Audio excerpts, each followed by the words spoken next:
What's up, everybody? Back in Michigan, had a great time in San Diego.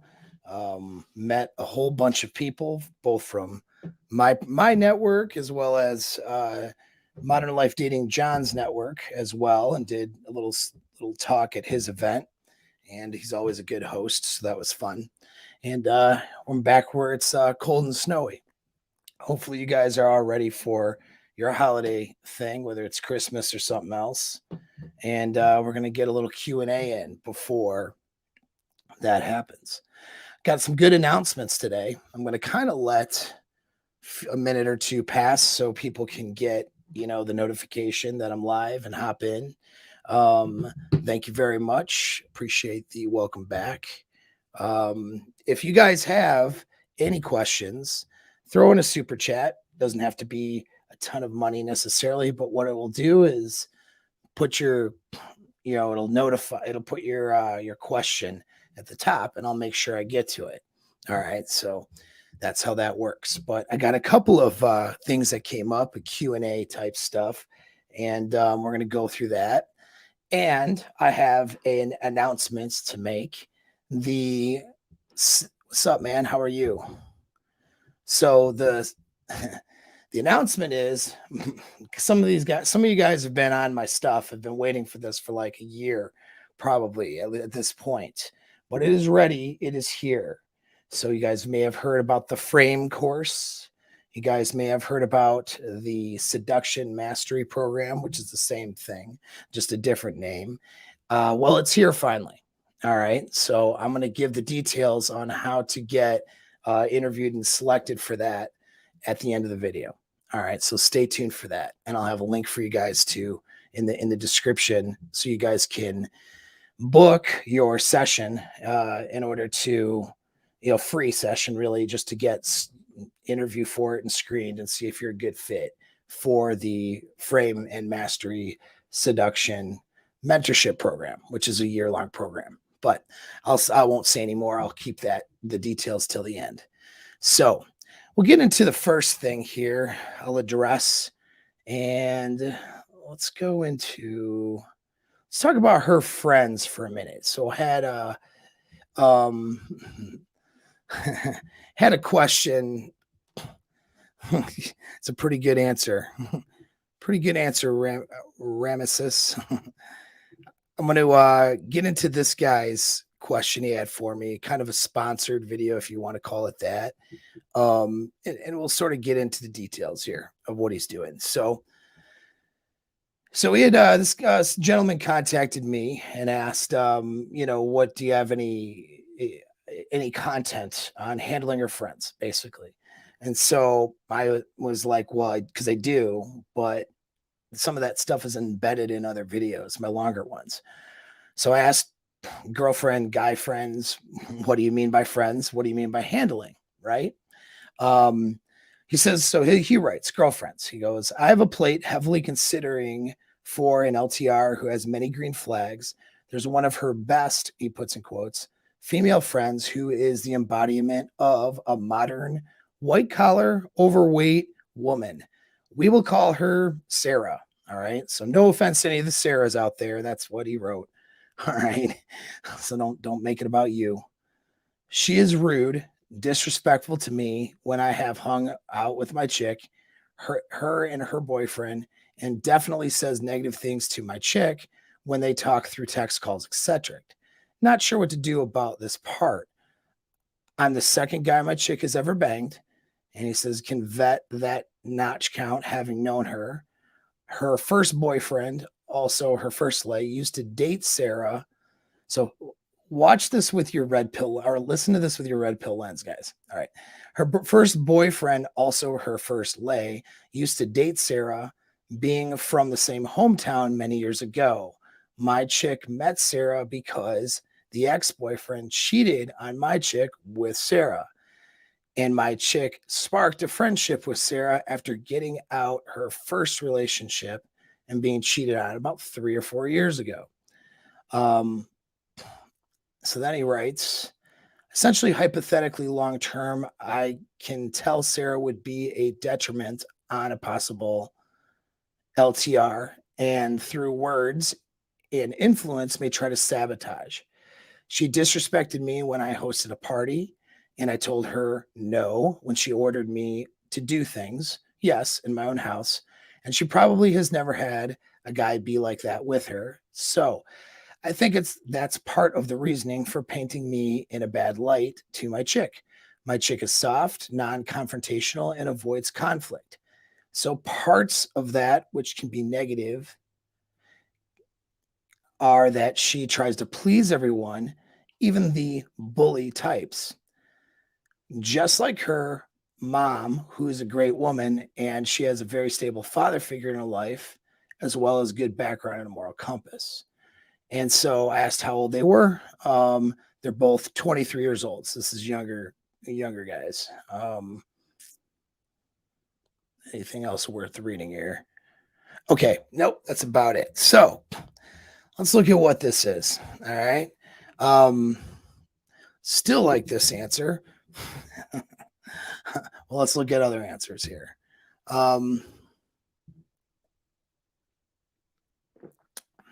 And there's some advice there from some of the guys, from in the chat.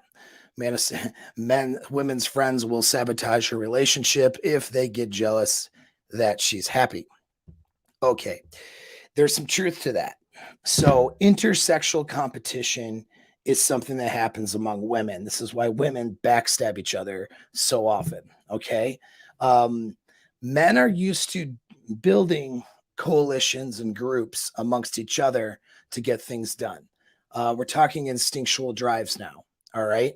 Obviously, some guys are going to be better and more useful at working with others and working on a team than other guys. Personal characteristics and behaviors, of course, are going to apply here, right? But on an instinctual level, we're a bit better at working in coalition to get things done.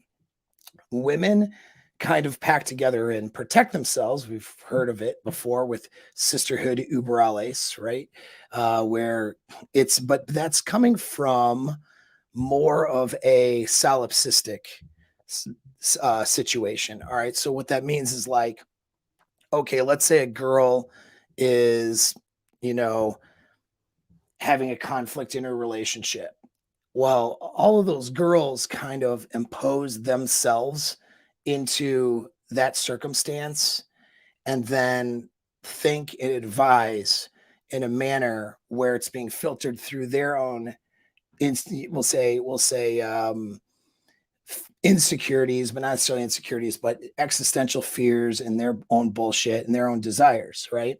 So if let's say she's dealing with a guy and she's crying because the guy hurt her feelings because he said no to her or something, right?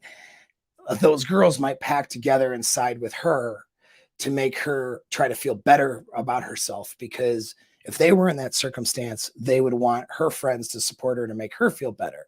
You see what I mean? And so there's a sympathetic aspect to female friendships, and there's that sisterhood uber alles where they do pack together, but that's more for self-preservation, not preservation of the group. That's very different. All right. So in other words, if she's like, girl, you don't need to put up with that stuff and you should dump him and this and that. Let's say that's the pack together advice that they tell their girlfriend to feel better and to make them feel better. Well, they're imposing the advice and what they would want for themselves, right? So if they fear being in a relationship where they lose control and the guy is maybe not hypergamously the best she could do, or the guy is, she's invested her commitment and her time and her maybe even her youth into a guy who's not quite worth it, or maybe even not trustworthy or abusive or any of those things. They impose their fears and their concerns into the group and into that circumstance. All right. So when they're working with their girlfriends, there's somewhat of a selfish motivation in that sense. And I don't mean that they're selfish. It's not quite like that. It's not like, oh, women are narcissistic or women are selfish. It's not that, but it's filtering through their solipsistic filter. All right. In other words, they're again viewing whatever's happening and whatever their girlfriend's going through their own lens, oftentimes. and the lens of, well, what would they want out of this, you know? And by pacting together with their girlfriends to say, hey, we're not going to put up with, let's say, bad behavior for men. All right. We're not going to put up with what they perceive as bad behavior or whatever. Well, they're really doing that to kind of support the tribe into buying into that view so that they impose that view on the men that are around them. All right. It's hopefully that makes sense, but it's essentially kind of how even feminism and some of these feminist ideals work. You know, it's a bunch of women will pack together and then impose that view on the men encircling and around them. And the men then feel compelled, usually the beta men particularly, feel compelled to go with that narrative because all the girls are saying this is, you know, this is what we require. And then, you know, oh, hey, what's up, Darren? Hey, man, I've been busy as heck, but I've been thinking about you actually. So I might shoot you a text later. I hope you're doing well, man. So happy holidays. Anyway, so yeah, the camera went black. Is the camera black? Hold on. Not for me. Are you sure it's not you? She said the camera just went black. Can you guys hear me? Say something in the chat. All right. Did I lose you? Because camera looks good to me on my end here. So hopefully that's on my end. But yeah, so someone say something in the chat here and let me know if you can see me, if we're good. If not, we'll figure that one out. Okay. So anyways, back to it. So you have to understand that the sisterhood thing is everything works great. Okay, cool. MG, that might be you. All right, that might be on your end. So check your stuff. All right, good, because everyone else is reporting good. All right, thanks, guys. So anyways, it's because women, you have to understand evolutionarily, women are the weaker sex, right? In terms of physical strength and, you know, they can't use violence and coercion to get what they want and get things done. And so that's a primary mode of operation for men, which laws and society has prevented us from using that as a means to just getting what we want. Like we can't go in and just dominate our environment through violence and coercion to get people to follow us, get whatever we want. You know what I mean? Strike fear into others. We can't just do that like you could maybe in our evolutionary past. And that's not a bad thing either, right? But that's a male default mechanism. Female default mechanism is not to go in and be a bull in a china shop, right? To be that alpha female. That's not their mechanism. Their mechanism is to pact together with a group, build a coalition in order to get things that they want. And so that's what sisterhood uber allies is all about. They pact together so that they can get their needs met through group influence. So it's not something they're consciously aware that they're doing. This is just a innate firmware that they have. And so it's just something that they will tend to do, and it shows up in their relationships with other women. We'll get into intersexual competition in a minute, okay?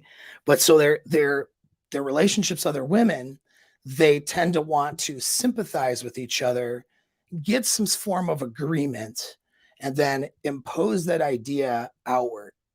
By imposing that idea outward, it influences the males around them to want to adopt that idea, because it's not just one woman saying, hey, I don't like this, or the man should be able to, I don't know, let's say, pay for all of the dates or something, or pay for everything. I don't know what we're going to deal with here, but, or maybe the man shouldn't care if she goes on out for girls' night and shouldn't care what she's going to go do with her friends, if she's trustworthy, right? And I'll put in those caveats.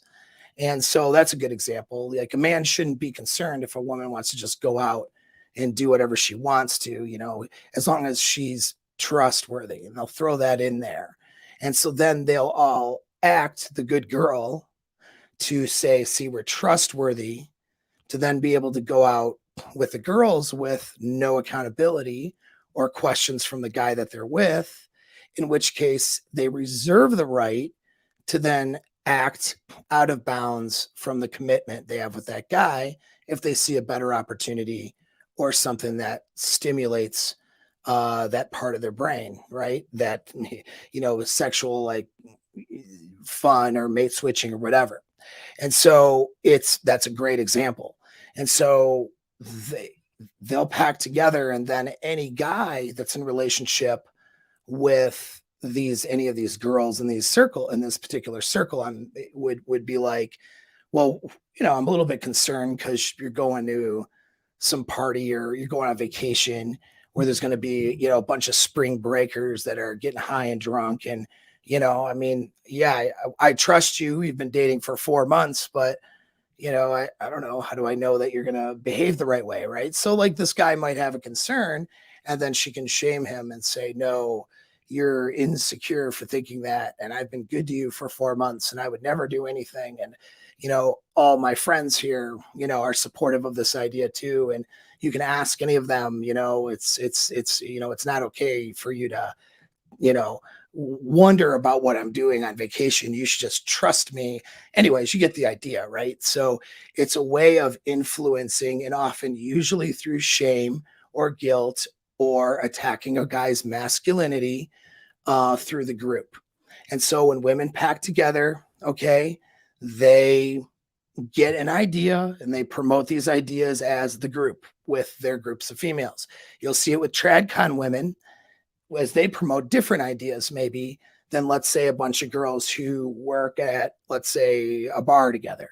You get what I mean? And so but it's the same concept. They have ideas that they believe protect them and their goals and their reproductive goals, and they promote those ideas amongst the group, and they have sympathy for other girls in the group that are accepted in the group, of course, and they will give sympathetic support even if that girl is, let's say, wrong in the argument with the guy. And maybe half the girls know that, well, I don't know that she's being exactly right here in this argument she's having with a guy, let's say, right? But they won't necessarily overtly say anything or challenge that if they think it's going to hurt her feelings or make her feel bad, because they don't want to be overtly challenged if it would make them feel bad. You know what I mean? Now, this is, again, not every girl. Some girls will challenge another girl, and be that, we could say, true friend or whatever. But the instinctual drive is to pack together with their girlfriends and get some form of agreement within the group. Okay. And then promote those ideas outward. So that's how female friendships work. And it's different from guys, because guys are more challenging to each other. We tend to care a little bit less about our feelings, and we tend to build coalitions around actions or doing something together. So dudes are often friends because they're part of the same, let's say they play, on a pickup soccer league or basketball league or something. Then they're friends and they go out and drink later. Or maybe they work together, they're coworkers. Or maybe they, have some sort of common theme, but usually there's action behind it. And we bust each other's balls a little bit more. We challenge each other a little bit more.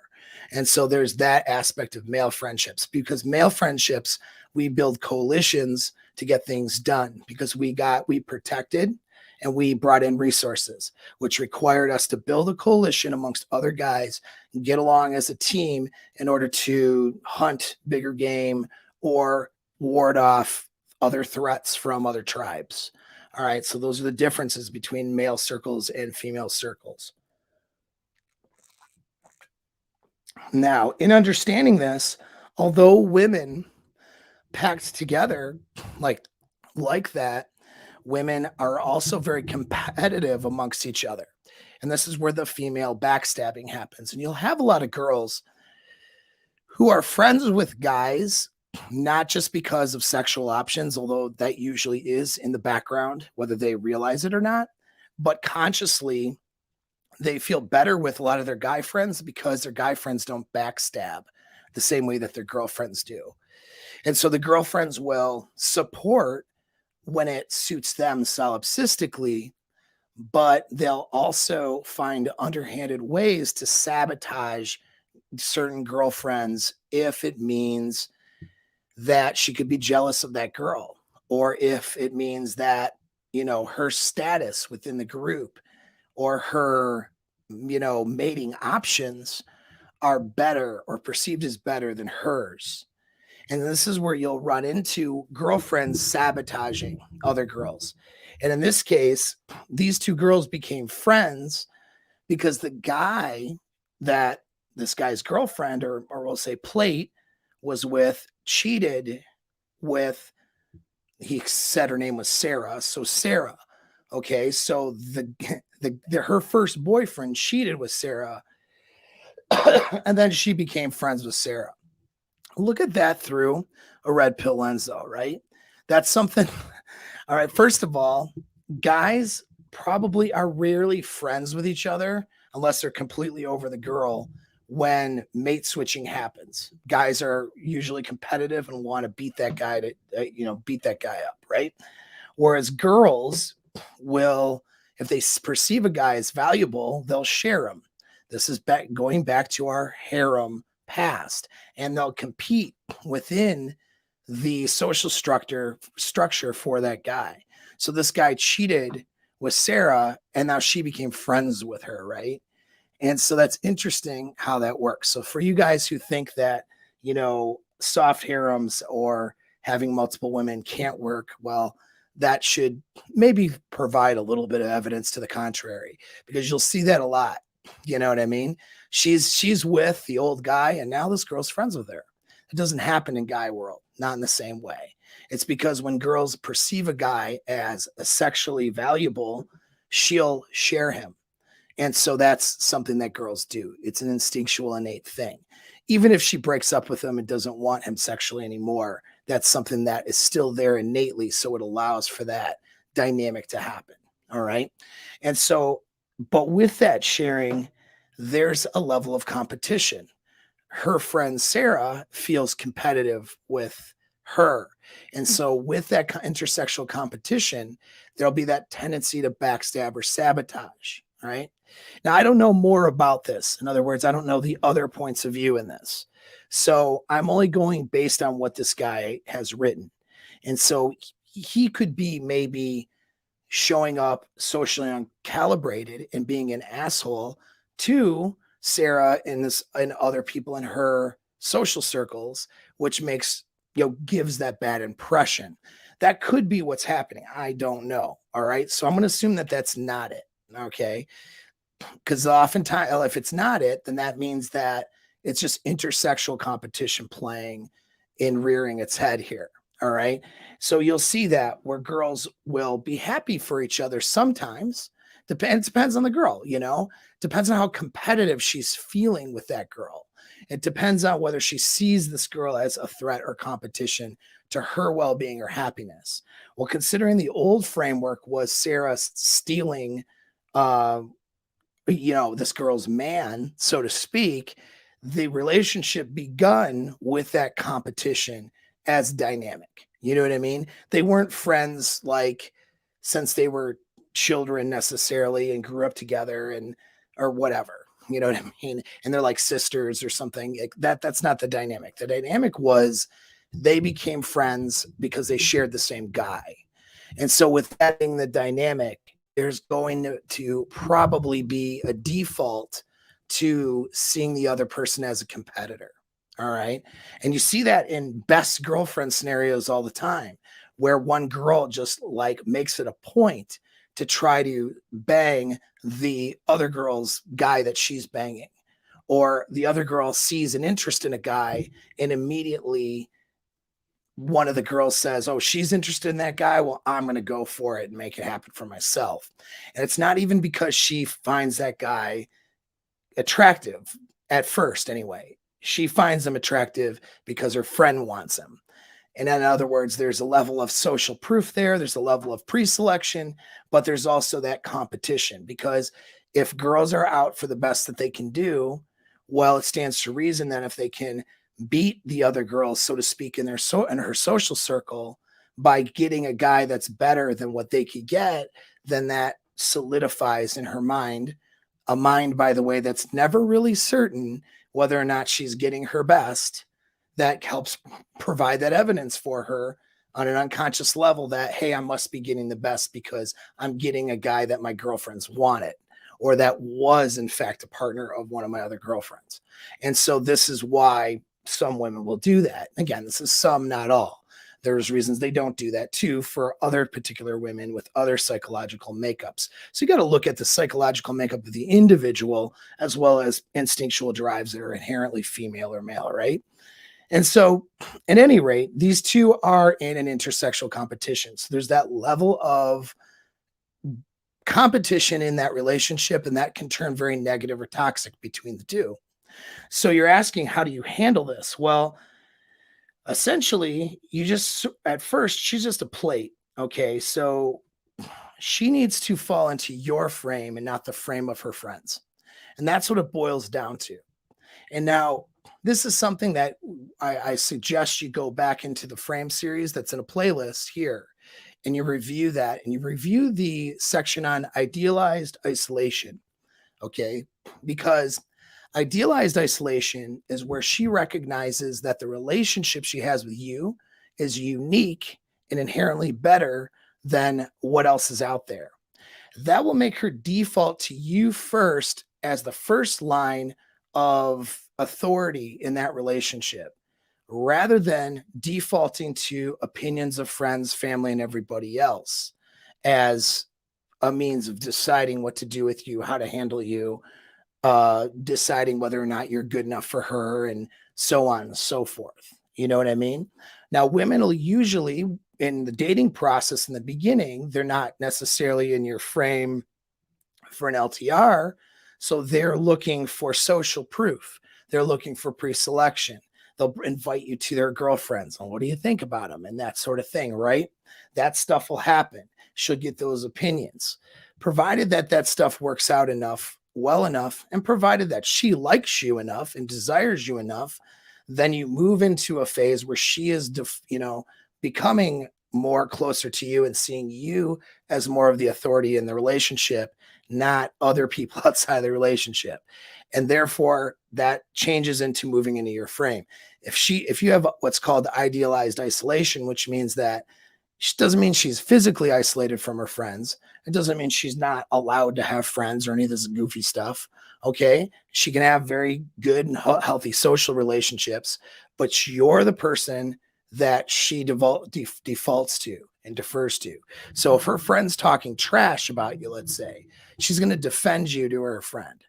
If her friend's talking trash and it's beginning to be excessive and then she'll end up distancing herself from that friend because she is looking to you, not looking to everybody else and their opinions. You see what I mean? And so how you handle it is you don't give away your commitment until you know and understand that she is deferring to your frame and not the frame of her friends. Now understand there's always what's up, Afi? Afi in the house. Go to his channel after you're done watching me. He's got great stuff there. I'm sorry, I didn't know who that was. But anyway. So at any rate, so how you handle this is you take your time. You don't get involved in a commitment right away. You understand the dynamics between male, female, friend, relationships, but also between a woman and her friends and how women in general handle their friends and the nature of those relationships, and also the nature of, the males in her life, you know what I mean, that are in her circles, the guys she works with, guys that she would consider in her social circle or friends. You have to recognize those things, observe those things, observe not only the innate drives that are in place, but her own personal behaviors as well. And then more or less decide, right, to give that commitment away when you think that she's earned it and she's ready, right? And so that's correct. Very good advice. And that's what you do, but you don't give that away right away. Now, you don't give it away until you understand, as far as this dynamic is concerned, you understand that if there's a conflict, that she's deferring to your authority and not just seeking out opinions of everybody else. If her friends are talking trash about you, she's defending you to those friends. And not only that, she would be willing to dump those friends for if they don't support your relationship. Anybody that's not going to support the relationship that she's in, she's got to be willing to distance herself from those people or cut those ties altogether. If she's not willing to do that, then she's not going to be a good relationship partner for you. That means that she is, wanting to keep these friendships around and is basically wanting to set it up to where if she doesn't like you that particular day, or you guys have a conflict, or you tell your girlfriend no and she's upset about it or whatever, then she can go look to her friends to have them talk trash about you. You know what I mean? And that's a dangerous dynamic because they're all emotion based. When she's happy with you, she's not going to listen to her friends that are talking trash about you. But when she's not happy with you, well, now she's all ears. And guaranteed when it moves towards a breakup, a one that she'll probably fabricate and create, when it moves towards that, she will go, my friends and my mom and whoever else, they warned me about you. They told me I didn't listen. Well, now I'm going to listen. They'll use that social support to get the strength to break away from your frame and break that relationship and to try to mate switch to their own demise, by the way, because maybe it's the right answer to break up with you if that happens. And maybe you're not the best she can do. Maybe you're not a good partner because I don't really know, right? But maybe that's not true. Maybe you're the best she's ever done, and maybe you're a great partner. But if her own personal hangups and triggers cause her to distance herself and lean on her friends who are talking trash about you, and she's that susceptible because you mentioned that she's passive and submissive. Submissive is attractive and submissive is good, but something to think about. Do you want a woman who's submissive to everybody or just you? Me personally, I don't want a woman that's submissive to everybody because these are the problems you can run into. She's, second guessing herself in the relationship, second guessing you, her friends and everybody ends up supporting that breakup. And it could be the worst answer. She could break that off and go mate switch a couple times. And then a year later, look back and say, damn, you know what? I really lost that better situation because I was stupid and I listened to my stupid friends. She could be like that. And you know what? Oftentimes there is no justice here. Those women will never admit it half the time. Half the time they never admit that they're dumb and that their friends are dumb. They just move onward, having a crappy life and crappy relationships with dorks that they're seeing. And then they turn around later and say, gosh, there's no good men out there.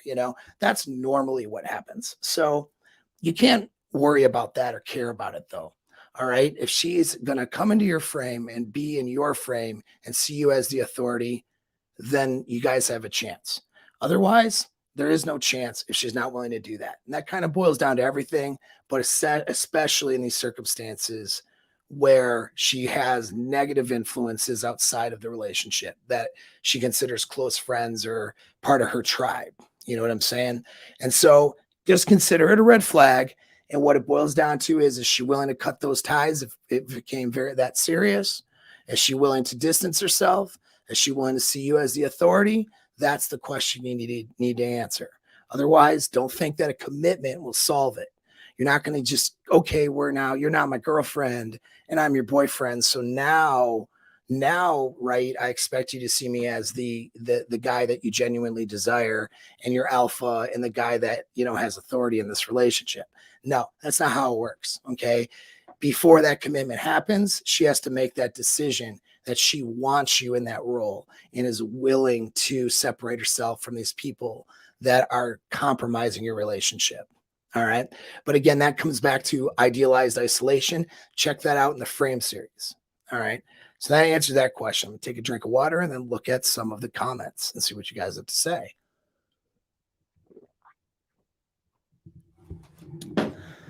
Okay. What do we got here? Dumped my ex 3 years together about 18 months ago, married a rich beta millionaire 2 months later. Sure. When that ends, I expect her to see her stalking me. How can I shut that down like a boss? Well, that's a weird question. You should have done a super chat for me to answer it. But I say it's a weird question because, well, why do you care?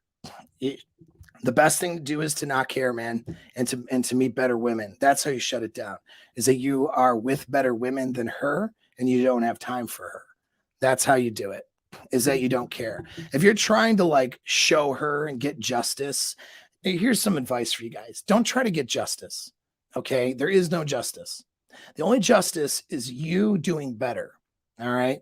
You're not going to like show her, I really told her what was what, or man, she came back a year later after it didn't work out with that millionaire. And then I really shut her down. Or, you know what? I had sex with her one more time. And then I was like, I don't want you anymore. All right, whatever, man. Like your whole mental point of origin, if that's what you're doing, is that girl.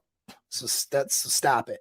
What needing and wanting justice is making your mental point of origin that other person, all right, that you want justice from. I get the need for justice when you feel like you're wronged. I understand it. Just understand that the best thing you can do is put your attention on yourself and your goals and what you're doing.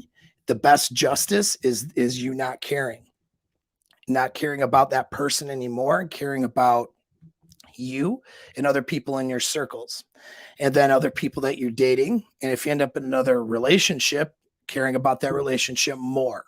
When she comes back around and you've moved on, that's the best justice there ever is. You trying to do something, and that's how you do it like a boss. All right, that's how you do it like a boss. Is that you just stop caring. That's the most boss thing you can do. All right, but I understand that that's difficult though. So if you struggle with that, you know where to find me. What do we got here? My date has a lot of guy friends. Oh yeah. She has no girlfriends. Girls are mean, they say. Yep, that's right. Girls backstab each other because of intersexual competition. This is why a lot of them would rather have guy friends around, because guys are different in their friendships. And of course, most guys have a protective nature over women. And most of those guys that are friends also want to bang her. And so that dynamic, either being protective over her like she's a sister, or wanting to bang her, or a mix of both, puts her at a higher status in her guy friend circles than maybe the other guys. And oftentimes, and then she doesn't get backstabbed. So for her, absolutely, that works. So, anyways, next part is, I said I only want something serious if she shows serious behaviors with the topic of guy friends. Okay. I'm not sure what you mean by the last sentence. I know there's not a lot of room to write. I said I only want something serious if she shows serious behavior with. Well, it's kind of like, yeah, like you had how I advise to say, you know, to a girl, well, you have to show, if you want a commitment and be in a committed relationship, you have to show, you have to do relationships type behavior. If you want a relationship, you have to do relationship type behavior. And that's saying that to a girl. Sure. Absolutely. And that does mean having boundaries with guy friends, right? And having appropriate boundaries. And let's see if you wrote a little more here. So she understands and says she doesn't have context in a relationship with friends that want to F her. Yeah, because she doesn't realize that a lot of those friends want to F her. She might not be lying to you. She just might be unaware, because women like to be intentionally unaware of things. It's a struggle for them. Now tonight she's cooking together with a friend. I don't know him. Yeah, so she's basically on a date with a friend. Whatever she says, she has a guy over, and they're cooking together. Well, that's a date, my friend. And so, see, a girl who wants that commitment with you isn't going to do dates with other dudes, even dudes that are her friends. Like, that's not how it's going to work. She'll have her friends, but she might be out with those guys, with that guy and his wife or girlfriend. And occasionally they might end up one-on-one, but it's not like come over and let's cook dinner together. See, that's dating behavior. And there's a difference between dating behavior with her guy friends and meeting up with a dude at a bar. You know what I mean? Having a drink and catching up, and there's a couple other people around that they know, and that sort of thing. That's a social circle where guys are in it.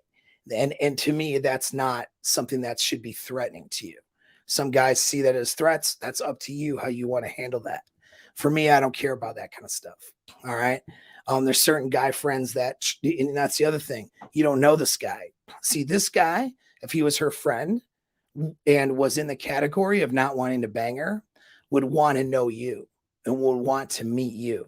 Now you've only been with this girl for a couple months, and you're not in a relationship. And this is why you don't get in a relationship with this one. You don't get in a relationship until she does relationship behaviors. So you're on the right track. I think that's what you're meaning when you wrote, and that's what you say. We got to do relationship behaviors. I mean, maybe you're not interested in your guy friend that you were cooking with, but you're basically on a date with that guy. And that's fine. I don't care what you do, but that's why we're not committed. And that's what you say to her. And it's up to her to fix it. If she's unwilling to fix it, then she can find a beta bitch who will put up with it and who will put up with her setting up opportunities for her to mate switch. She can go do that then. And she can go pound sand because you'll find someone better. All right. But that's how you set that boundary, man. All right. Yeah. Yeah. Because those are dates. That's not just having a guy friend or hanging out with a guy that happens to be, in a circumstance like they're getting together at one or the other's house and cooking together. Yeah, probably not. You know what I mean? And she may see that guy as her girlfriend. She might have no interest in that guy, but that's not the point. She needs to make sure she has healthy boundaries. And the appearance, let me tell you guys something. The appearance of impropriety is as bad. I don't say as bad, but it's damaging to the relationship, almost like actual impropriety. Okay. Some say it's as bad. Going back to biblical stuff, in the Bible, they say it's as bad. I don't know that I would say that. Okay. But I'll say that it's problematic. So if your girl is willing to give the appearance that she's of impropriety, that means that she doesn't respect you as a man and as her dating partner. You see, when your LTR doesn't want to give the appearance of impropriety or give the appearance that she's dating, that something's going on with somebody else, because she's proud of you. See, when your girl sees you as the best that she can do and the best that she could ever be with, she wants other people to know that she's with you. That's her point of bragging, if you will. That's what she's, proud of. You know what I mean? That's what she presents. And what she does when she's not around you. I mean, well, and in general, what's her behavior and the appearances that she gives is a reflection of you and a reflection of the relationship she has with you. I mean, that's if she's in a commitment with you now, right? What she does is a reflection of you in that relationship. And that if she sees you as her sexual best, and of course she's not toxic, meaning, and she's capable of being in a good relationship with someone, then she's going to want you to be the point of bragging for her. Do you know what I mean? Not some other guy. She doesn't want to give the appearance of impropriety because that makes her look bad, right? And makes her look, certainly, even if it's a hot dude friend of hers, she doesn't want that because she thinks you're hotter, first of all. And that's the point of bragging, not this other person. And then second of all, she doesn't want to make it look like she's cheating on her guy or that there's, she doesn't want to make you look bad based on how she's behaving. And so some of it's assimilating behaviors, some of it is just her not seeing you as that guy. In either case, you need to sort that out before commitment. Don't be in a commitment with a girl who is not doing relationship behaviors, and don't be in a commitment with a girl who is perfectly okay with the appearance of impropriety. All right. And so, and that's for you too, though. You both may have to assimilate new behaviors because you can't give the appearance, even if you're running a harem or soft harem, let's say, with a girl, you're bringing other girls, you can't give the appearance of disrespect to your girl. All right. That's a mistake a lot of us make because that will make her feel like she's unloved and make her not trust your frame. You see what I mean? And so that goes both ways in this case. So you have to make sure you're doing the right thing in that sense. You know what I mean? And in the other sense, make sure that she's doing that, or else that commitment's going to be a problem if she's willing to give that appearance of impropriety. All right, so let's see here.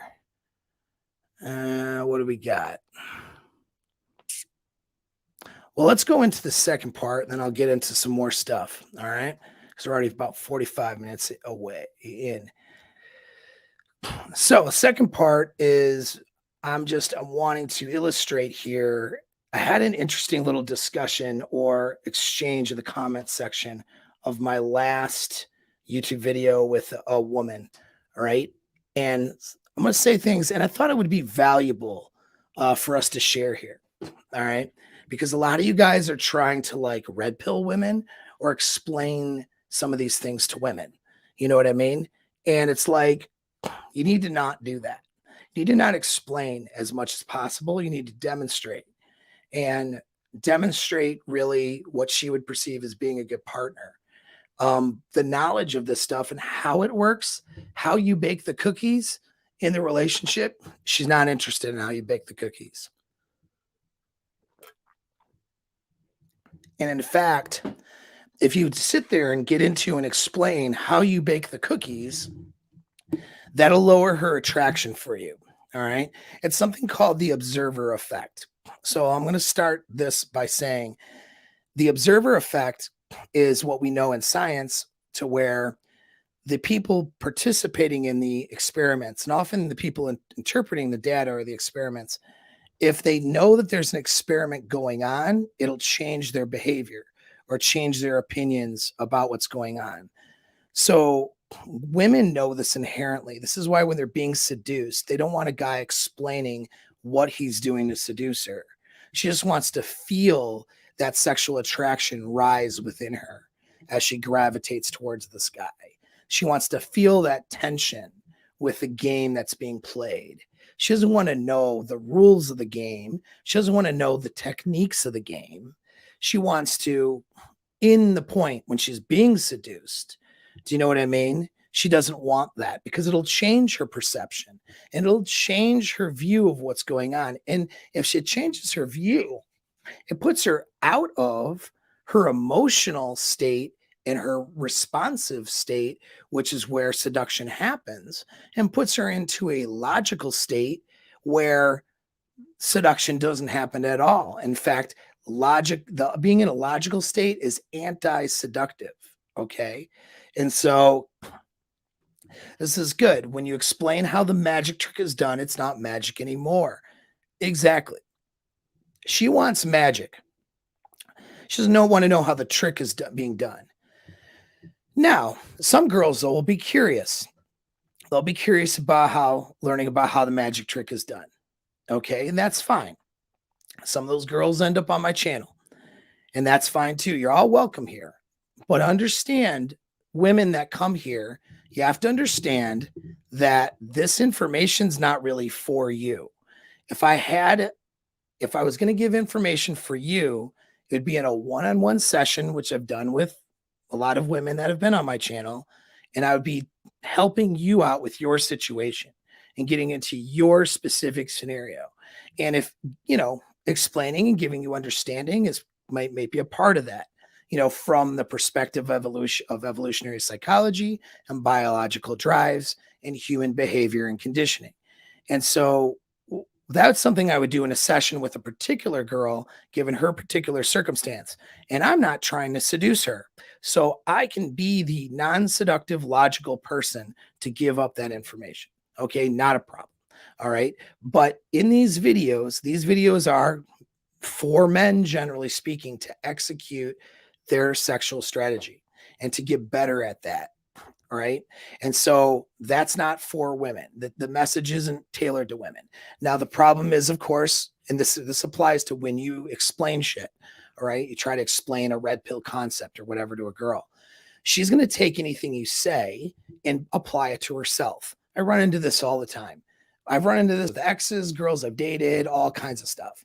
They watch my stuff because I have this disadvantage of being public with with this stuff. Where you guys have the advantage of not having to be public with it, right? Which is good. I'm public with it. So, my LTR or any girl I'm seeing or I've seen while I've been doing this gets to watch my stuff if they want to and try to figure out how the cookies are made, which is anti-seductive, right? I have ways of overcoming that in my own life and it's fine. But it's like she applies everything. Those girls will apply everything that's being said to her specifically when it doesn't necessarily apply to her specifically. If I'm talking about female nature, yes, it applies to women, but different women will apply that nature in different ways. And so, one woman, like for example, in the last example, that woman's very submissive and she kind of, you know, gets along and tries to make everybody happy. So she ends up being friends with a girl that her last boyfriend was banging, you know what I mean? And then they end up in this intersexual competition scenario. And she is maybe not as adept to defending the guy she's dating to that girl, right? Because her personal way of handling things is just being a bit more submissive. That's her personality, right? And being more, accommodating to more dominant personalities in general. Now, you could have another girl, same situation with more of a dominant personality, isn't going to be friends with that girl. Or if she is, she's going to tell her, hey, to go shut her mouth because the guy that she's with is a good dude and, she doesn't appreciate you talking trash about him, right? Different girl, different scenario. They both have female drives. Personality differences make the difference. Okay. And that's with you guys too. Not all women are the same. I hope you understand that. All right. They all have the same drives. Our instinctual innate drives as human beings are going to be the same, but how we execute that as individuals can be very different depending on our knowledge, our intellect, our emotional self-control, our level and place in life, and our personality traits, you know? And so, anyways, that being said, first thing said is when I say stuff on here, I'm sounds like to a woman that I'm talking about her. Oh, and then she'll impose that into I'm talking about all women. No, not necessarily. Okay.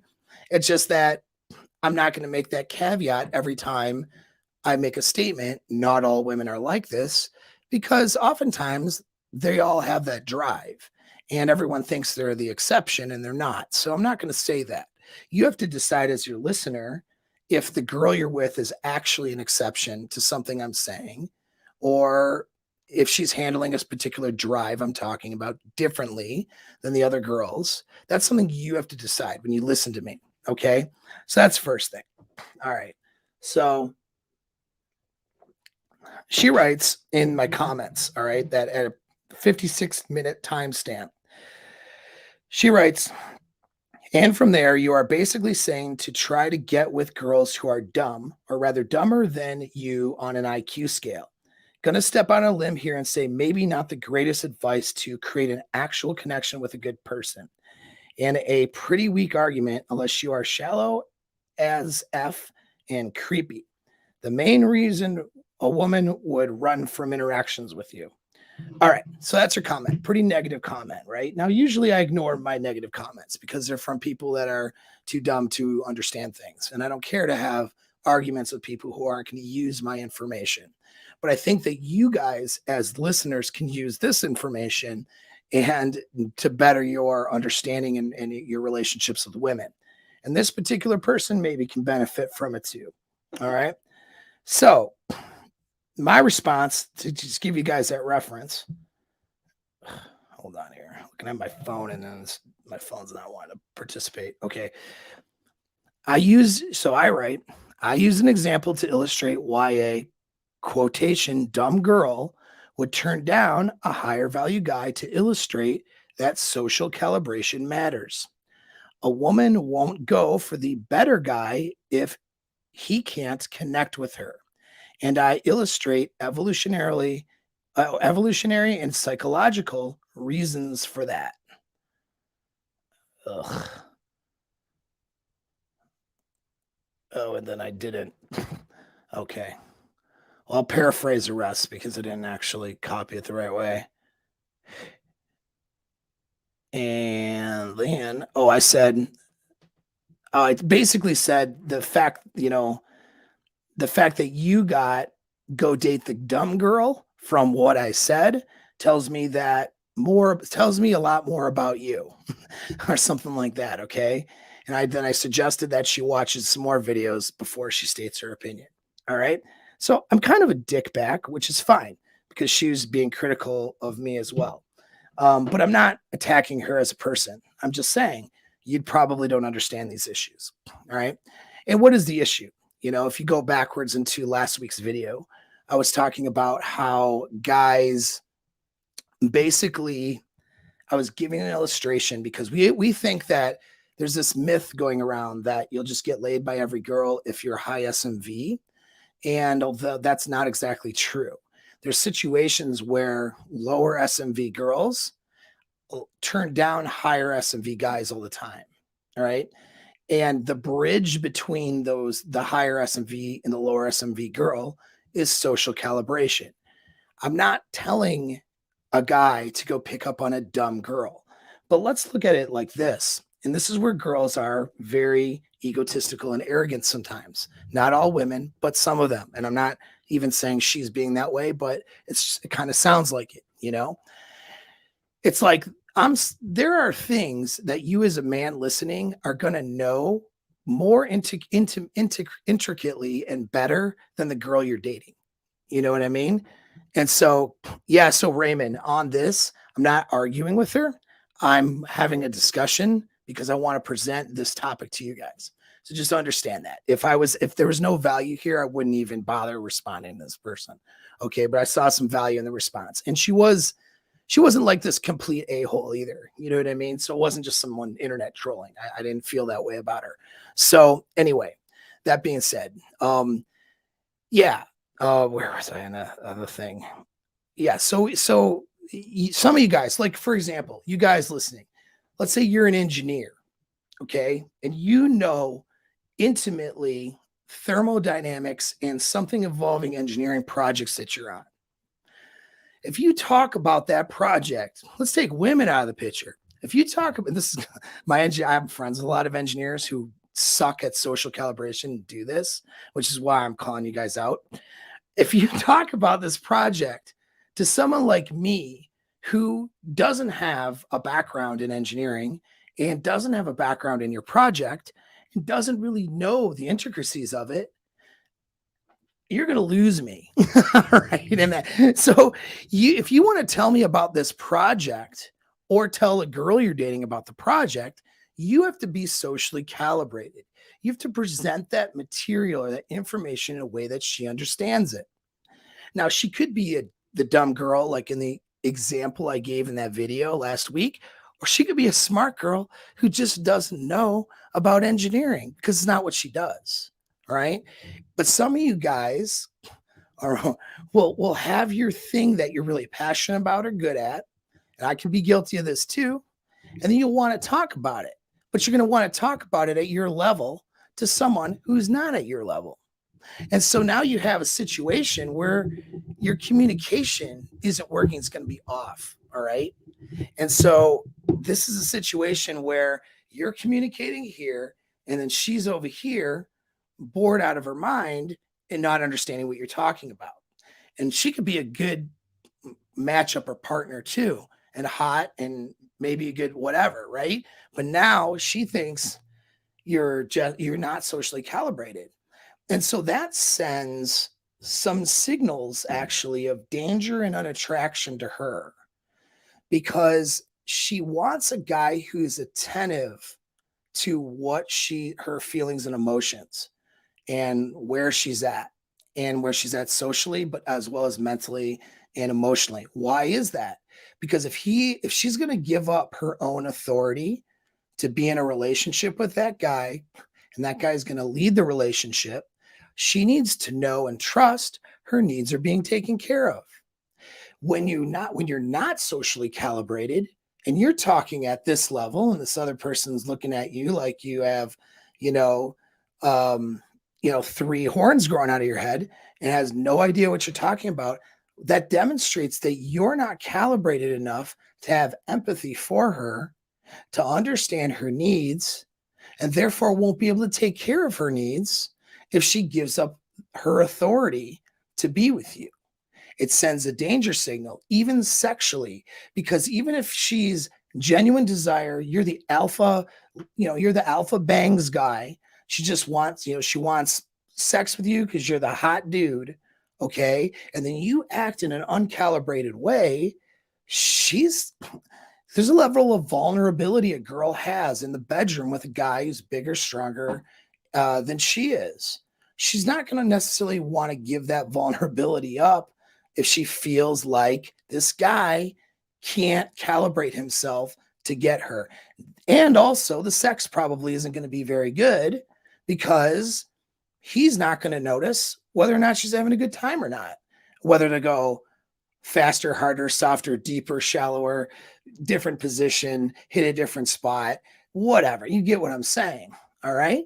She expects a man to lead and she wants to give authority up so the man can do that. She has to trust that authority. When you're not socially calibrated, that doesn't build that. And this is why a girl won't be attracted, will fall out of attraction to a guy who's higher SMV if that guy is not socially calibrated. Now, that was the point, and I was illustrating that point, saying, using some girl who's used to dating potheads, for example, and guys who are losers, ends up going out, let's say through a job, meeting up with, let's say, attorneys and accountants in a firm and goes to a party there. And she looks hot and she's, she'll say she's a receptionist or she's somebody who just got hired there. She goes to the Christmas party. She's around single guys who are high value. She's hot. Those guys would be interested. She ends up not having the comfort level enough to be with those guys because those guys are better than she is and they're not socially calibrated enough to pull her into their circle. So her default is, some trashy dudes who smoke weed all day and don't make much money, for example. And that was the example I used. Back to this girl here. Or the person, because she's in the comments, so you can see who she is. Erin missed that whole thing. She looked at it as me advising men to hook up with lower IQ women. That's not it at all.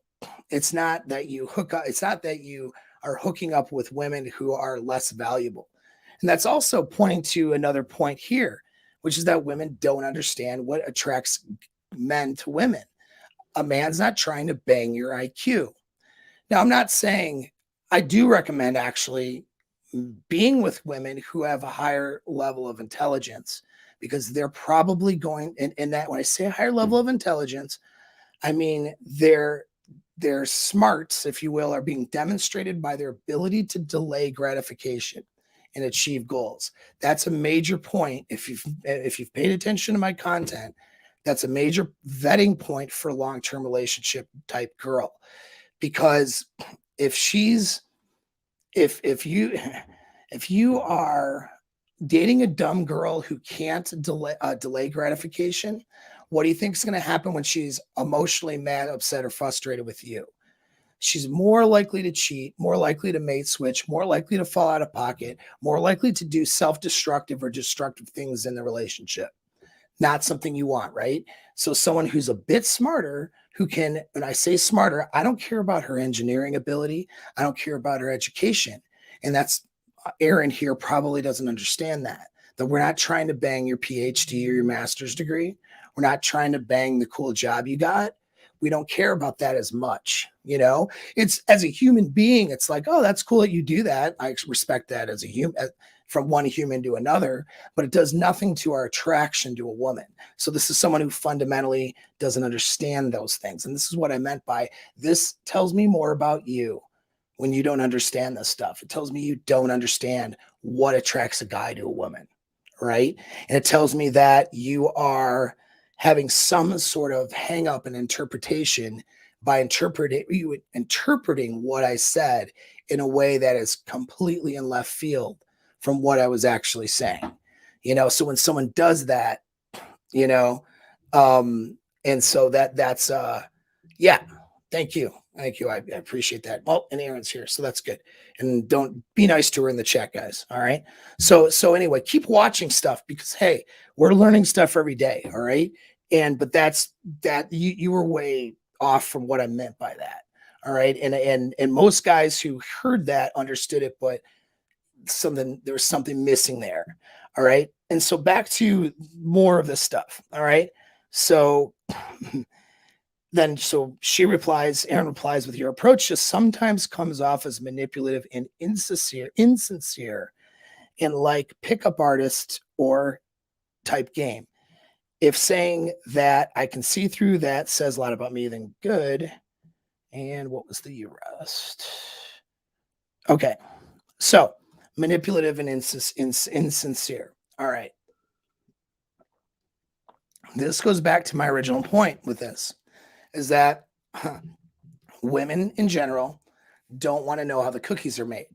All right. Not when they're being seduced. A woman wants to show up and magic happens because this guy is pulling from his heart this sincere reaction. See, a woman wants to know that a man's authentic. A big threat to a woman is that, and this is why women hate pickup artists and hate pickup techniques, is that she wants to know that a guy just is. And I see your guys' super chats I'll come back to in a minute. She wants to know that he is. He is the attractive guy. He just showed up, and because of magic and genetics, he is that dude, And then she just, from full sincerity, no techniques, no learning anything, just shows up and he's the it guy, Now, of course, these same women, and I don't tell women not to do this, by the way, but these same women wear makeup, make sure that they're taking their photos at the right angle with the right filters. All right. They wear clothes that are flattering versus unflattering. They wear high heels, right? They do. And then some get into points of doing like plastic surgery, even getting work done or some of these things to change their appearance and make themselves look and present differently than what they were originally genetically handed. So women try to up their ability to get a higher genetic option for mating by making their genetic appearance look more attractive. And then they are turned off by guys doing the same thing, the guy version of it. You know what I mean? And so they're turned off by that because a woman inherently, we're talking the chimpanzee brain now, doesn't want to be fooled. It's a big threat if she goes for a guy, mates with that guy, and has that guy's baby and finds out that he is not the guy she thought that he was. So women are very concerned about a guy coming across as insincere or incongruent. And that's why they're not like just simply talking about techniques to get a woman to like you better or to seduce a woman can oftentimes and usually be a turnoff to a girl. And then that's the response you're going to get. Aaron's response here is not a bad response. I'm not mad at her for it. And it's not uncharacteristic of what most women would think, which is to think, oh my gosh, these things sound manipulative and insincere. Well, I'm going to say this. The techniques are not manipulative or insincere. They're neutral. Okay.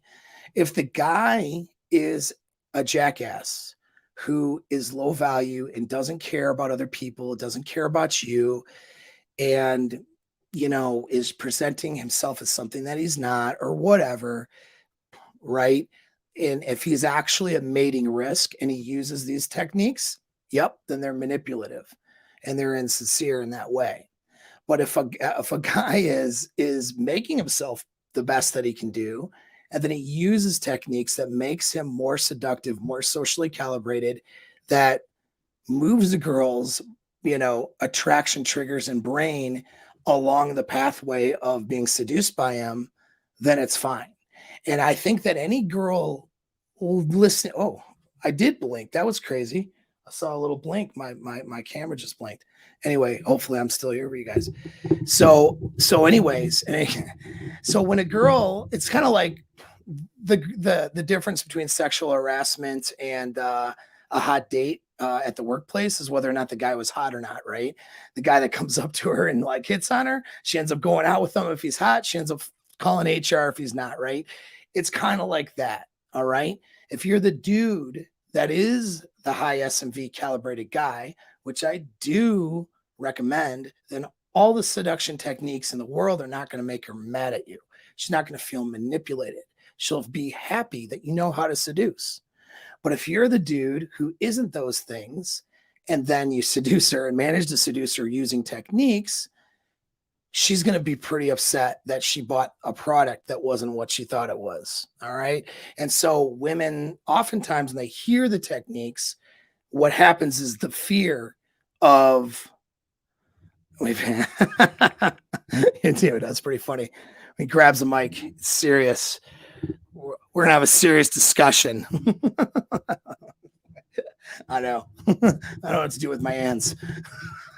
But anyway, so no, you know what? First of all, F you, okay?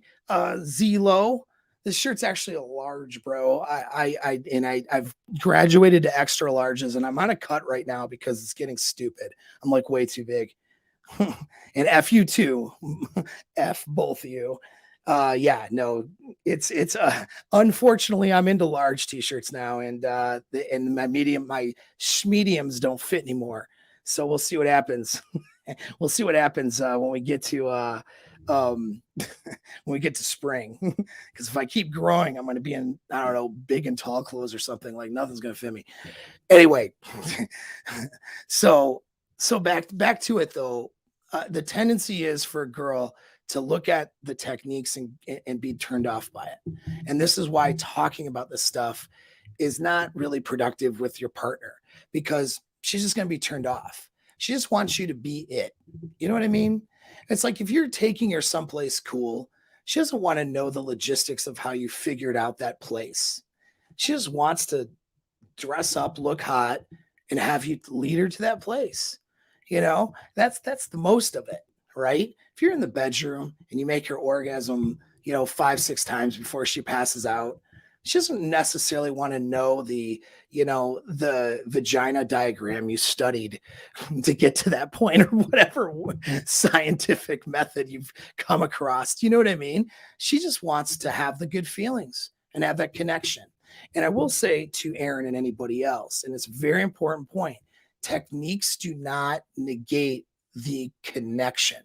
I'm teaching you how to make a better person-to-person connection so you can have better relationships, right?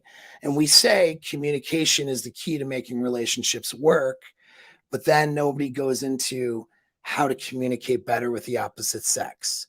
Instead, most people will talk about, well, you're just supposed to talk about it and then compromise, essentially, which is usually a failing proposition. Communication between men and women in a relationship where there's a sexual dynamic is a lot of things that are unsaid as well as said. It's a lot of action.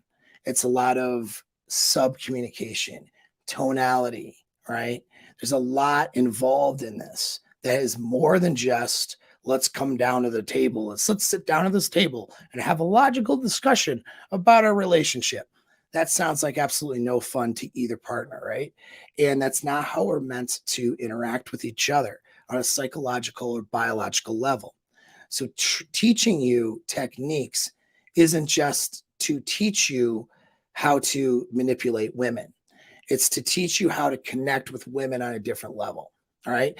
I'm teaching you communication skills, even if it's physical skills, where what's okay to touch and not touch on a first date, for example, based on how she's gravitating towards you versus away from you, and then how to escalate and do a kiss at the end of the date. That's not a manipulation.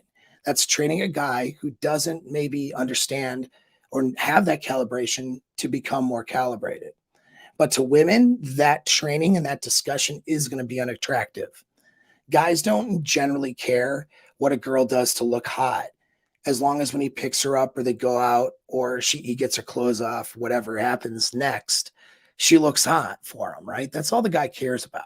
He's not that interested in what a girl does to like primp and make herself. And girls go through a lot of crap to get ready and to, to put themselves out into the world. Most guys are very disinterested in that. And is as it should be. Guys, you all want the results. You all want to just have her be attractive, right? Well, guys, it's the same with you. She doesn't really want to know. Now, Erin's listening and she wants to know. She has a curiosity behind it. But I guarantee you, with her relationships and her dating experiences, she's not wanting that guy to explain stuff. I mean, she can speak for herself on here, but I'm pretty sure whether she says it's correct or not, from what I know, is that most a girl's not going to want an explanation every step of the way in the seduction process. What she does want, though, is to not be lied to. She doesn't want to be duped. All right. And that's why I'm always giving the message to you guys to be congruent. All right. Be who you are. Just be the best and better version of that. All right. And to continually strive to be better. All right. That's what you're doing. And you're communicating your attractiveness that you have because of who you are. All right. And not because you're trying to be somebody else. And that's a really important point. Thank you very much. I appreciate that. See, I told you I'd be fair. I told you I wasn't going to be a dick. So not too badly anyway. All right. So let's go back into some supers. Let's see what we got here and some questions. And then I'm looking at the time and then I got a couple consults and that means I got to go. All right. So how to go from a monogamous oh boy, this is going to be like a big question. A big question I won't be able to answer in this video. How to go from a monogamous 3-year cohab LTR to occasional polygamy. She is not bi. She wants to give to me, but not lose her position. I'm a few minutes behind, bought the mindset. Can't wait for the frame. Yeah, that's something we can talk about more in the frame course. All right. And that is going to have to do with introducing sexual experimentation, experimenting in the bedroom between you two. And that for that to work, she has to have the comfort of knowing that she's not losing her spot, which is as you're the partner that she is to you. She doesn't want to lose the relationship because you guys have a threesome. You know what I mean? And so that's essentially what it is. Girls usually open to having that threesome if she's not thinking she's going to lose a relationship. And she says she's not bi, but again, we've talked about this in other videos. Most women have a proclivity to playing around with other girls, even if they're not considered bi or lesbian. Now, there are some women that this will not work with at all. And if that's her, then it's not going to work at all. So you have to sort of determine which one it is with your girl and then make a choice. Now, I will say this. If she's somebody who's done a bunch of threesomes before in her past, and I know your situation a little better because we've talked before, so I don't think that's, from my memory serves me, I know that's not her. But if that was a case that she's done threesomes in the past, it wasn't like one traumatic event, okay, but it was something that she had done and enjoyed with other people, and now she's trying to sell you on the idea that that's not something that she likes, that's a problem. Okay, that's a problem because this is something that is in her well of fantasy in her brain that she's simply not wanting to share with you. And she may be not wanting to share with you because of her fear of losing the relationship, which is the objective to overcome, not just to overcome it, by convincing her, but really to have the structure set up so you don't lose the relationship just by bringing in another girl. All right, and that's going to have to do with your behavior and helping to handle that anxiety that she would have. But if she's enjoyed it in the past and she's not willing to with you, that's a problem. All right. I mean, she's holding on to sexual fantasies that she's not wanting to share with her monogamous partner, in which case there isn't, her mind is cheating on you. Basically, I know that sounds a little bit much, but it is kind of what it is. You know what I mean? And so that's not good. All right. But if she's never had that before, never wanted it, and now is kind of concerned about doing that with you, and she is not attracted to it, doesn't want it, at the very least, if you end up settling to not ever going there, she at least can see you as her best option, and she isn't harboring fantasies and, sexual things that she's done with other people that she's been unwilling to do with you. That creates a problem, an inherent problem in her overall attraction for you moving forward. Because remember, women want variety in sex, even in a monogamous relationship or with their partner. And that's always the challenge, is to not letting the bedroom get dull and to maintain that variety. You know what I mean? Let's see here. What else do we have? Looking at, and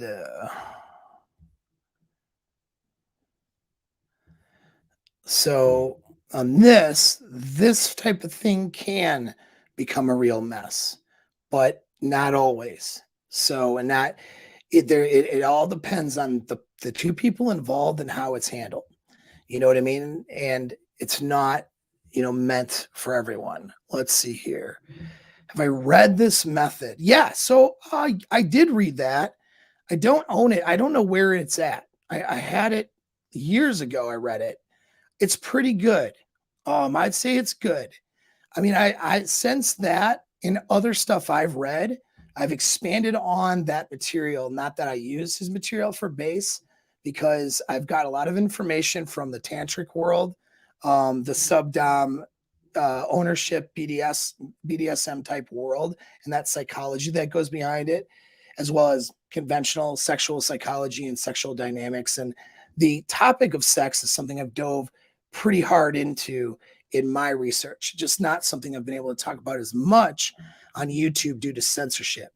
In the mentorship program and the membership program that's opening up, and that link will be in the description, that's something we'll talk about behind that paywall, because I can't get canceled talking about those things. And so when guys have questions about the sexual side of it, that's something we can discuss.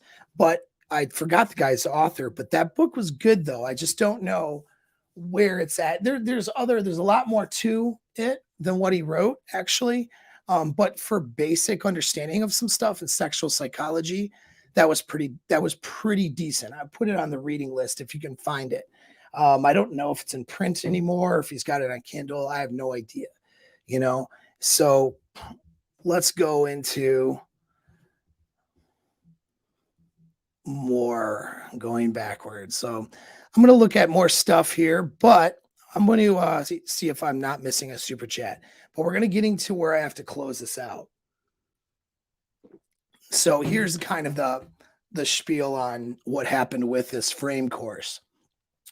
As I was developing the actual course material, it occurred to me that this stuff can be pretty in-depth and also circumstantial. In other words, there's the general concepts that, you'll get from like YouTube content creators or whatever that are pretty good, generally speaking. But then when you start to get into nuances or specifics to your situation or specifics to a circumstance, and you start getting into seduction, because different people have different attraction triggers, that it can get a little bit more complex. And that means that creating material for frame and for seduction goes beyond the general advice given on YouTube. It gets pretty in depth. And a lot of guys without the right background of knowledge, they're going to fail at the execution of it. And so I ran into this problem. It's so in depth that I have at least 30 hours worth of course material that'll be on video for the guys in that membership program. Not all 30 hours will get released at once. We'll have about the first 10 in the first release, which will happen right after the first of the year. I think it's the 5th of January. I'll release that material, and then we'll start doing Zoom and one-on-one calls after that. So I'm going to take you guys through a process of understanding and executing, not just understanding up here, but executing seduction and frame in your lives for a year long of that membership. All right. That's going to be done through the course material. And then you can ask me questions or get it dialed into your specific situation as we do those Zoom calls. And for those of you who are on the tier, in the one-on-one sessions that we have. All right. Because the problem is, I develop a frame course. I'm either doing the basics. Well, I offer a lot in terms of basics on YouTube for free. Like, you guys just have that stuff for you. You know what I mean? So that's a huge deliver as it is. I'm not doing 5-minute video clips with, shallow content or just showing pictures of TikTok girls dancing around or something and slamming on women. All right. I'm giving you guys as in depth as I can on this platform. Right. So there's that already. So I can't do a course that's just that, because I'm already giving that stuff away. But there's so much more than that. And then that material gets to be huge. Well, who wants to buy a 30-hour course that's going to be thousands of dollars if I'm pricing it properly? People who buy a closed course, they might spend 500, 800, maybe $1,000, but we start getting into multiple six figures, or not multiple six figures, multiple like $2,000, $3,000, $4,000. That's a bit too much for what somebody's generally going to want to spend on course material. And then the problem is, guys, generally speaking, guys won't be able to execute the material. I don't want to just give you material and have you not be able to execute it, because that's just going to not help you. You know what I mean? It's not going to be helpful at all. Or worse, even execute it in the wrong way. That's not going to be good either, right? Misunderstand something that gets presented. Like, we want to be able to clear up any misunderstandings. We want to be able to dial yourself into your circumstance. So that was caused the creation of this course to be more of a membership. And so this is where we're going to talk about it. Actually, not really. That's super entertaining. And I'm glad he did that. And it's hilarious. All right. So I haven't gotten through his entire TikTok review video, but Ryan does a lot more than just TikTok videos. I'm sure I'll have some of that too in the future, but it's going to be value to it. And when Ryan's talking to you, there's value there. It's not like some of these other videos where I think that there's very low value there. You know what I mean? And so, thank you. I appreciate that. Thank you very much. And so as it is though, right? This is going to help you guys become like Jedi masters in seduction and in frame. Now, let's say you don't have any girls in your life right now. You might be a good candidate for this. That's fine, because this is going to get you in the process of dating and pickup and starting to date different women and escalating sexually, and then moving into whatever structure you want. If you just want to have sexual partners and date and keep it casual because you're working on other parts of your life, this is fine. Now, if you want a long-term relationship and want that stability, this will help you get into that. This will also help you if you're in one already. And the material that applies to the pickup stuff that I teach will help you in a relationship. Okay. It's not just picking up on girls and tricking them into sleeping with you at 2 a.m. when they're, intoxicated at a bar. That's not my method. Okay. So this stuff is going to help you. All right. So this stuff's going to help you in the relationship and seduction in the relationship as well as outside. So let's say you're married for 10 years. Let's say you're in a LTR that's been going on for a few years. This is going to help you deepen that relationship, keep your partner seduced, keep her and hold that desire throughout the life of that relationship. Now, let's say you've just broken up with somebody and you're just going through that transition. There's going to be some stuff you'll have to do for breakup management. And then I'll let Weston, my course administrator, talk to you about that. But this may be something to help you get off your feet, depending on what point of that, breakup you're in. All right. And so that'll depend on you. So instead of trying to do all this stuff by yourself and trying to figure it out on your own, let's just get you dialed in. Let's get you some personal attention here in your circumstance and get you to be an expert at this stuff within a year as much as possible. All right. So let's do that. And that's what this program is. The link will be in the description of the video. And it's what it is. It's a link to get on the calendar for a free consult or discussion. It'll be with my course administrator, Weston. We're only taking so many for this program because it involves personal attention we can only take a certain amount of people. And I'm not even sure where I have to cut that number off yet. It'll depend on a couple of factors, but we're not taking every person. So if you're not a good fit for it, maybe in 6 months, maybe in a year, you might be able to be a good fit. Okay. But if you are a good fit, all right, this will be for you.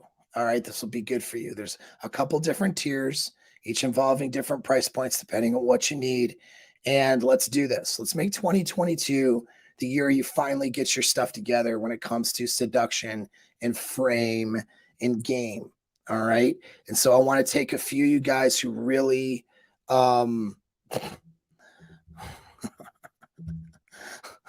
that's pretty good. I'm getting distracted by the chat. That's all right. Eric's pretty funny. And so I want to take you guys though into this realm, okay, into really dialing yourselves in here, okay. So that's what I want to do with you guys. And if you're a good fit, I'd love to have you on board. Get on Weston's calendar, talk with him for a little bit, and let's get you signed up. 22 is going to be a good year. All right, I'm not putting a ton of details out there. I'm just putting, because he'll tell you about all the details. All right, he'll answer all your questions and he'll make sure you're good. He'll have a series of questions for you, and we'll get you started. So that link will be in the description for any of you guys that's a good fit for. And with that, I think that I'm going to be signing off, a little bit here. I'm trying to see. Oh yeah, well, we got that one from earlier. Yep. Thank you. Let's see what else we got. Oh, yeah, man. Again, I'm doing well. I think you sent me already. I think I already talked with you a minute ago. So I was saying I maybe send you a text soon here, because a couple other things. But anyway, let's see what got any other. I don't want to miss my supers, so that's what I'm trying to go through here. Okay, have you ever had a girl who had a gay male best friend, met his boyfriend, enjoying the time we've had, but it nags that another bloke is so close to her? Yeah, it's going to nag because it's going to kind of trigger that part of your brain that makes you protective because it's a male. But really, if he's truly gay and he, isn't that dynamic that there would be with a straight guy between her and him, it's really to be treated as if he's a girlfriend, because that's how she sees him. And in reality, she sees like her male friends kind of like girlfriends when she doesn't have the sexual attraction to them. The trick, though, is deciphering whether or not the male that she's friends with is desired by her or not. That's usually the trick, because she'll say, oh no, these guys are just my friends. But in reality, she might have attractions to these guys, or some of them, or one of them, or two of them. And she's not going to tell you that. And sometimes she won't even allow herself to admit it. And so that's the struggle with that dynamic. It's not so much, whether or not she has male friends or whatever. It's, does she have an attraction to those guys? And so you can demonstrate, and is she valuing your relationship and respecting you? That's the other side of it. So the way to handle this, even with a gay male best friend, is, okay, as long as she has healthy boundaries and she's not doing stuff with the gay guy that she would, that would compromise the relationship, meaning give the appearance of impropriety. You know what I mean? Then that's fine. If she's giving the appearance of impropriety, or that there's an attraction, or that there's something shady going on, then that's not fine. You know what I mean? And so that's your benchmark. That's your measure. All right. Use that as your logical kind of way of measuring. Because your emotions aren't going to really, you gotta kind of reel those in a little bit, because they may be triggered because he's the dude, and maybe it's harmless. Right. So that's just something to think about. Okay, so then there's that. And I think I got all the supers. So what's this one? So it's BS when women say that they're smart and they can't see past the world outside of them, but they live in it and expect it to work. All right. Not a question, just a comment. Thank you for the super. I appreciate it. All right. Answer yours, Nate. And I think that about does it. Oh, Sex God Method. Yes. Got you, Darren. I appreciate you, man. Hope you're doing well. And yeah, Glenn and I had a chance to hang out at John's event. Glenn is an awesome dude. And he's got a Red Pill movie coming out. So Glenn, if you don't mind, I don't know, put a link or something in the chat, not this chat, but like in the comments about a little bit about your movie. You can do that at any point. I'm doing a video and I'll push it out. You know what I mean? When we get closer to like it being released and stuff, I'll talk more about it. All right, sweet. And that's about all. Okay, cool. And looks like we got one scheduled already for the talking to Weston. So yep, get on there, guys, and I hope to work with you guys this year in this seduction program. So that's all. I got to get on my consult. Have a good one. Till next time. Oh, and Merry Christmas, by the way.